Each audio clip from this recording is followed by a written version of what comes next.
お帰りなさいませ。Okay, Baka Brigade. I just watched Dragon Maid Season 2. I'm not saying the whole. Kobayashi-san, Chino Maid Dragon S. I'm not saying. Oh, I guess I just did say. You get the point, alright? So, I don't know why. What was my first. Uh, oh! Oh, I remember. So, let me give you pretense, right? So, I have not finished all of Season 1 of Dragon's Maid. I only made like episode 4 because I was using it for Japanese studies, and even in Japanese, I found some of the lines and stuff really funny. One of my favorite moments is when she calls her friend, I think it's like Fafnir, however you pronounce his name, and then she's all like, "What do I do?" in Japanese, and he's just like, "Kurosu," which just means kill, just kill them. Kurosu. Every time she had an answer, it's just really funny. But I don't know completely about the rest of the series. I'm not completely aware of it. And speaking about today's episode, I have a pseudo rant. So we'll say that for a bit later. But it more so depends on where they go with this. But I'm gonna laugh about all my funny parts. Tohru's like, I'm one of the greatest maids, right? You know how I'm one of the greatest maids, and Kobayashi's just like, no, I don't. She says it so fast. Toru's jealous, and then she didn't show up in a stupid Best Maids magazine. I think Toru is probably my favorite character. Like, I don't usually. I guess I can't say that. I was supposed to say I don't usually like main girls of series, but oh my gosh, is Toru funny? She's so stupid. That's like the best part. She's so stupid. Um, I mean, what was it? So she leaves or whatever. And then we get the op. The op was actually pretty good. I think it was well animated. I like the song for it.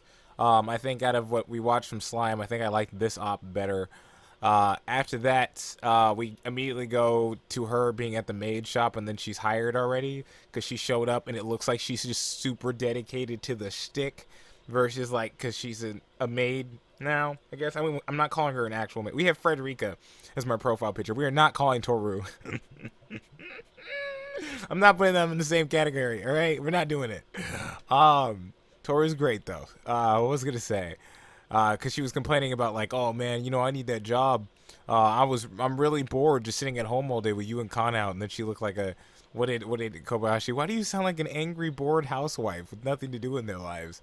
And then she's also like, you need to be very careful of the service industry, or whatever. Um, uh, Later, Kobayashi and Kana go walking over to the restaurant or whatever. And then she's all like, "Oh my gosh, look, there's a bunch of Torus everywhere," which cracked me up. Like wholesome, funny jokes out of that. Kids are dumb. Those are always really funny jokes. As kids are dumb. Look at all the Torus. It's like what?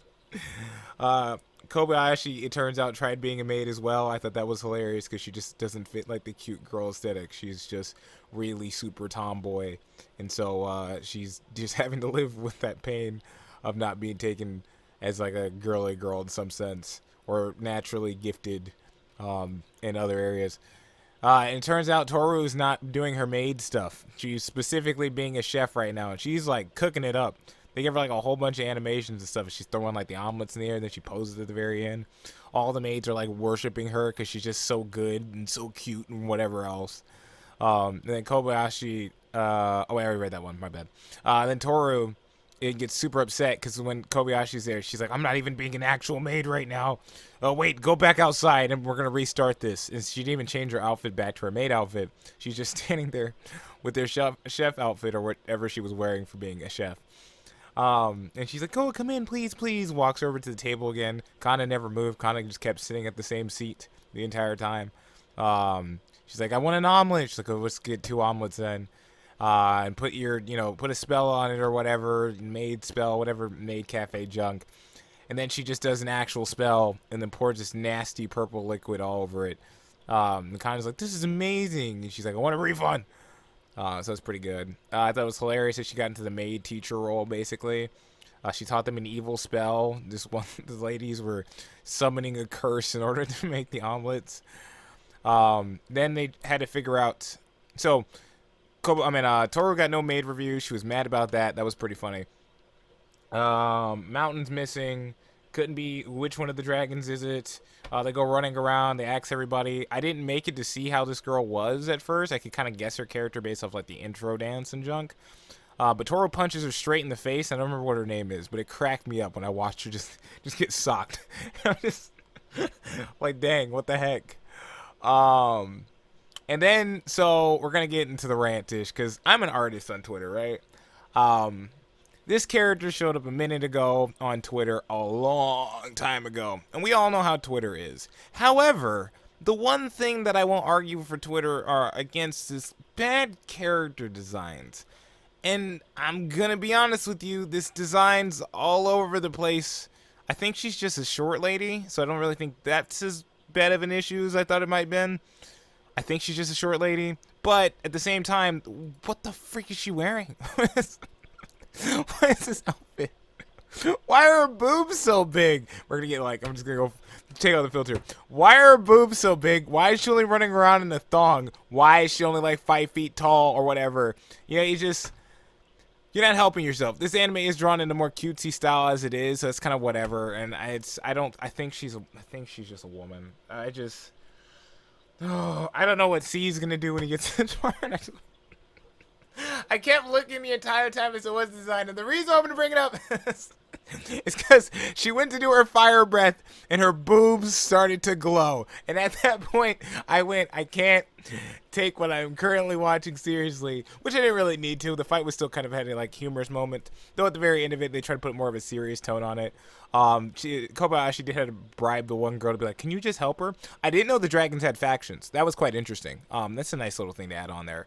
And they're all like, it's not like an element faction or something really simple. It's like, oh, well, we're only observers, or I'm only harmony, and then yeah, that's a chaos person. They like doing that stuff. That was interesting. Also watching Tohru just go full Godzilla after she was fine and like let out all her power. But it's just, oh my gosh, the character's freaking design. Now this was funny. She shows up to Kobayashi. She was like trying to put her boobs in her. That wasn't the funny part. It was she's like, "Oh, your male desires." And she slaps her in the tit. And it's like, "I'm a girl, you jerk. I hate people with big boobs. Like you, screw off." That was so funny. Oh my gosh.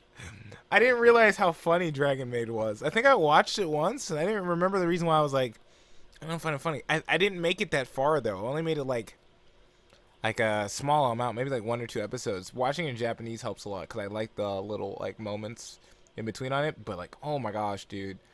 Oh, I don't.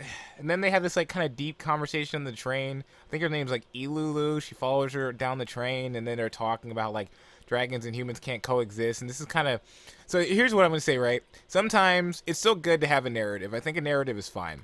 But when an anime is written as silly as it is, you have to be able to have the tonal disclarity, or you have to be able to understand like the tonal sounds of how your show's coming off, right? I watched To Love Ru Darkness like a while ago, right? But I remember how annoyed I was about like how like the plot was trying to take itself seriously. Like there's this one episode with the I think it's like a plant chick. No, not plant chick. It's this one chick. She's got green hair, which made me think plant chick. This green-haired girl, she likes the main character, but her issue is that she shares a body with her brother. So that makes it awkward to be like thinking about a relationship because, you know, he's not into the brother, he'd only be interested in her. And it makes her whole dynamic of trying to be in a relationship with him that much harder, which is a serious issue. Like, at that point, that's an actual narrative you can have. And then they completely throw it out at the end of the episode, and she splits up away from her brother, and now all the problem is solved, and now she's just part of his harem again. Yay! So, you know, that's how it is. There are anime and stuff where you just, like, in the one speech, you just turn off your brain. This is kind of, I wouldn't say kind of one of them. I think the comedy here is really well written to some degree. Because I loved it in Japanese. Oh my gosh. Tohru, I won't say like I love Tohru like a wife or whatever. I mean, she's okay.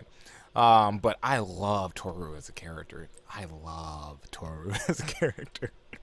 She is so dumb and so like out of wacky or whatever. So it was nice to see them start off the anime, especially because I only know so much about her, right?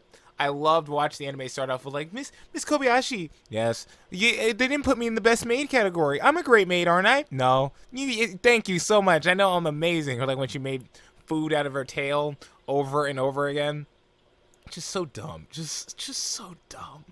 Why don't you want to eat it? What's wrong with you? Come on. I put my love and my passion into it. I just... Also, so very end of the thing, I guess the cliffhanger is, Ilulu's like, oh, you say all that nice stuff about you guys all coexisting and stuff, but let's see how much you can handle it if we change just one thing. And now Kobayashi has a penis. I'm pretty sure that's the implication. She goes to the girls' bathroom, looks down and goes, what the? And then we end. That's a painful existence, having to lose your precious parts. I'm gonna have to go stream now. So Baka Brigade, let me know how you feel about this. Let me know if there's any other summer anime you want me to watch. I wonder if this one's gonna get controversial or not. But I'm still laughing right now because that was pretty funny. Serious fight. The animation for the fight was good, by the way, too. Do not take that away from this. That was a good animation fight. And then that breath was sick. And when she's like, the very end, you see the steam brushing off of her. She's having to question whether or not, like, that was the other thing, too. At least with this narrative, it wasn't solved immediately, right? It's still the whole, can I hold myself back from just destroying a town like a mindless monster? And it's building up to the coexistence stuff. So it's an actual narrative. Don't make me take it oh, that's what I was saying beforehand. I'm not saying the narrative doesn't have any, like, it's not a narrative. Like, it is still a narrative. It's just the level of seriousness you can take it with. This one was fine, though. I think that was fine. It's just boob, dragon, Godzilla breath. That kind of, I was like, what am I doing? All right, Baka Brigade. I'll catch you later. Peace.